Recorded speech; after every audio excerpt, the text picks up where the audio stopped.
What did he do to make this house so evil? Drug addiction, alcoholism, sadism, bestiality, mutilation, murder, vampirism, necrophilia, cannibalism, not to mention a gamut of sexual goodies. Shall I go on?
The reason for killing people? Sometimes it would be financial, sometimes it would be vengeful, and sometimes it would just be to keep the ball of evil going. Is that what they wanted? Yeah, social Armageddon. You know, not an Armageddon in the biblical sense, but a social Armageddon. Who approached you to take care of Ron Sisman? Robert Mapplethorpe. Why? Because Ron Sisman had possession of some snuff films.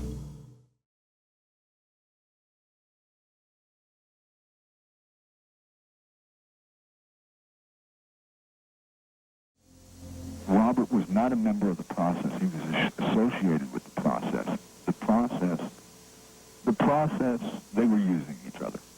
If there was a snuff film, then what happened with it?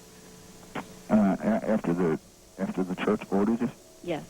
Well, there were several copies made. Robert explained it and said, look, Sisman's got these films, and most importantly, he's got the Moskowitz film. We discussed him dying, yes. There are other people that died as a result of this. There are witnesses. There are other members of Process, other members of the Satanic organization in Yonkers who died.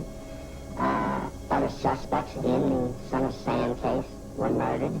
The reason goes all the way to the top of the department. You do not want to embarrass this department. I believe, from what we saw, there was a lot of botches in the case. Ballistics, they messed up searches and seizures at the time of Berkowitz's arrest and prior to his arrest. They learned that the investigation led on into the Son of Sam case, and that there were things were messed up during that case. Of course, it would be embarrassing to an agency who had done botched up an investigation and not looked forward into it. There's murderers running loose on the street today, and they didn't put them in jail. They have disguised themselves again, and they always change their names. They were done. And if David Berkowitz is in custody, why would you go back and shoot somebody with a .44 caliber firearm? There is no reason to do that. They wanted them to believe that it was over. From the investigation, I would say probably about 12 or 13 people could be indicted. that are still alive today.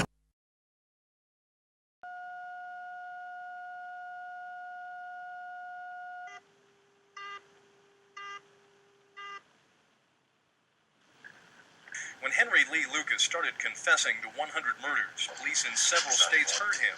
They started calling the Montague County Sheriff's Office last night. While the calls continued, the arrivals started this morning. The Texas Rangers, Decatur Police, Oklahoma Sheriffs, and more started showing up in otherwise quiet Montague. I'm getting you in the picture.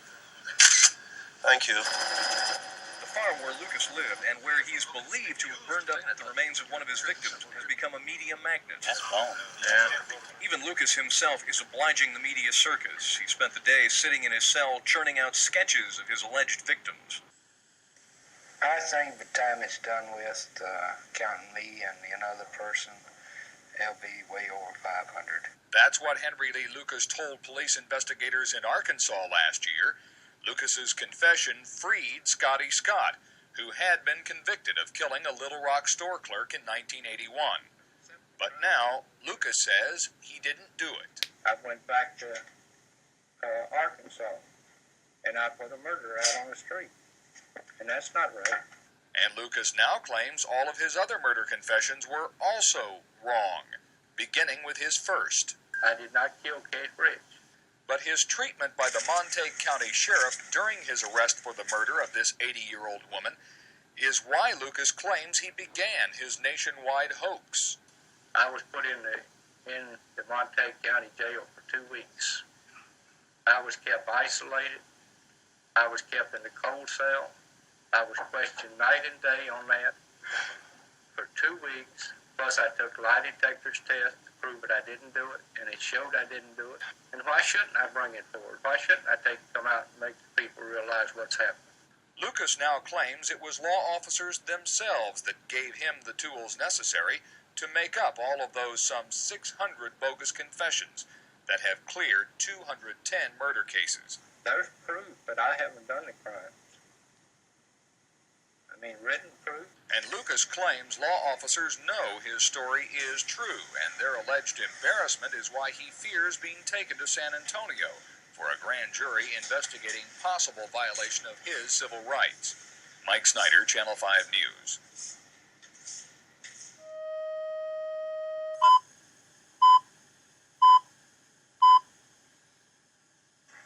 We'll get that off the docket now and go with it. Kaufman County Sheriff Roy Brockway couldn't be happier that a Henry Lee Lucas confession is finally closing the file on the Linda Jane Phillips murder case. She was stabbed to death almost 14 years ago. Lucas confessed he did it, and in a chilling statement, he nonchalantly talked about the crime. Went on out in the country and went into a field, and I decided I wanted to have sex with her, so I had sex with her, and then after that, I decided I couldn't leave her for a witness, so I just went on and killed her. It took only 10 minutes for the guilty plea and the punishment, a life sentence for the former mental patient and a man who claims he has killed over 300 people. For the victim's father, the hurt still remains after all these years. Jimmy Phillips won't talk about Lucas on camera, but he told me he was relieved that he won't have to worry about the killer still being on the loose. This is the fourth murder conviction in Texas for Lucas. He's already been sentenced to the death penalty in one of the cases. The people of Kaufman County are glad that Lucas has finally been brought to justice. But what's more important to them is that a 14-year-old murder case of one of their own has finally been resolved. Victor Solis, Channel 5 News, Kaufman County.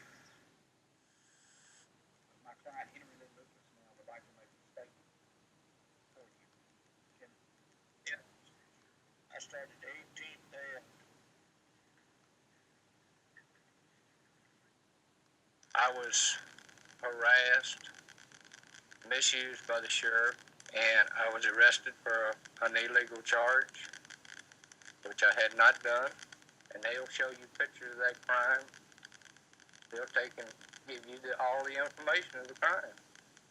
They'll even take you back and point the crime out to you. And all you have to do is stand there and say, yeah, I did it.